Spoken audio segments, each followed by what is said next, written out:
Chers frères et sœurs en Christ, que la grâce et la paix vous soient données de la part de Dieu notre Père et de Jésus-Christ notre Seigneur.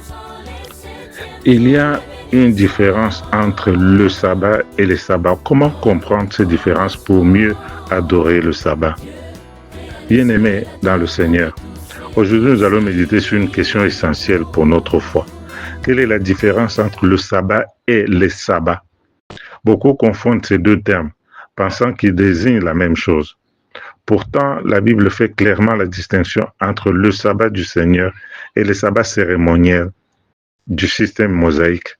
Comprendre ces différences, c'est comprendre la nature même de notre relation avec Dieu et l'importance de son alliance. Le sabbat, c'est un commandement divin éternel. Le sabbat a été institué à la création, bien avant le péché, bien avant Moïse. Dieu bénit le 7e jour et le sanctifia parce qu'en ces jours, il se reposa de toute son œuvre. En Genèse chapitre 2, verset 3, nous lisons cela. Ainsi, le sabbat est un mémorial de la création. Il rappelle que Dieu est notre créateur, notre rédempteur et notre sanctificateur. Dans Exode chapitre 20, verset 8 à 11, le 4e commandement déclare « Souviens-toi du jour du repos pour le sanctifier. En 6 jours, l'Éternel a fait les cieux, la terre, la mer et tout ce qui est contenu, et il s'est reposé le 7e jour. » Ce sabbat, le 7e jour de la semaine, est donc le sabbat du Seigneur ton Dieu, un nom celui des hommes. C'est un signe d'alliance entre Dieu et son peuple, comme il est écrit dans Ézéchiel chapitre 20, verset 12. Il n'a jamais été aboli, car Jésus lui-même le respectait. Vous trouvez ça en Luc, chapitre 4, verset 16, et ses disciples l'observaient après sa mort. Dans Luc, chapitre 23, verset 56. Les sabbats, qui sont des fêtes cérémoniales temporaires, c'est une autre chose. À côté du sabbat du 7e jour, la loi mosaïque contenait d'autres jours de repos, appelés aussi sabbats. Ces sabbats étaient liés aux fêtes juives. La Pâque, la Pentecôte, la fête de trompette, le jour des expiations, etc., etc. Dans Lévitique chapitre 23, on décrit ces jours comme des sabbats de repos, mais il précise, voici les fêtes de l'Éternel. Outre le sabbat de l'Éternel. Lévitique chapitre 23, versets 37 à 38. Remarquez bien, le sabbat de fête était outre ou en plus du sabbat hebdomadaire. Il faisait partie du système sacrificiel et pointait vers Christ. Quand Jésus est mort à la croix, toutes ces ombres devaient cesser, car elles avaient trouvé leur accomplissement en lui. C'était l'ombre des choses à venir. Alors Paul l'explique clairement. Que personne donc ne vous juge au sujet d'un jour de fête, d'une nouvelle lune ou des sabbats. C'était l'ombre des choses à venir. Mais le corps est en Christ. Colossiens chapitre 2, versets 16 à 17.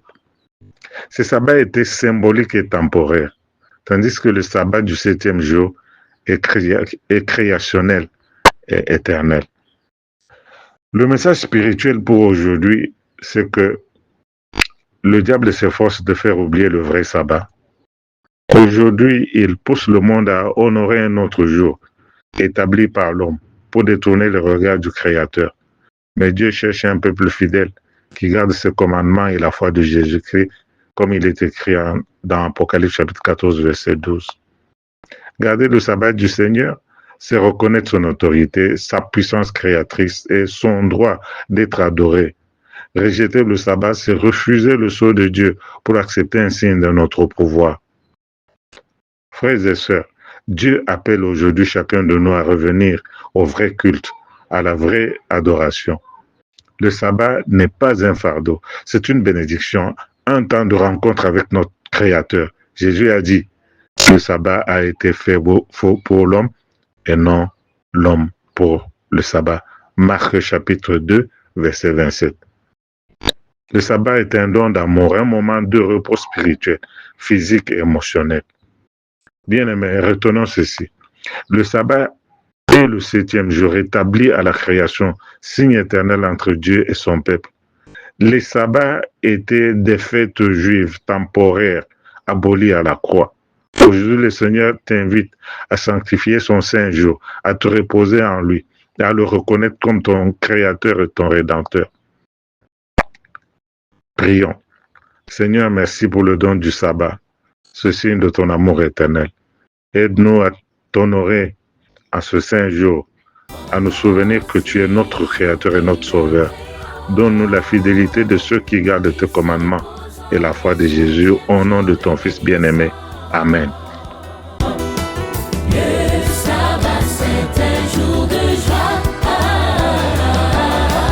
Le sabbat, c'est un jour de paix. Le sabbat, c'est un jour de joie. Le sabbat, c'est un jour de paix. Le jour des louanges et d'adoration. Le jour qui nous rappelle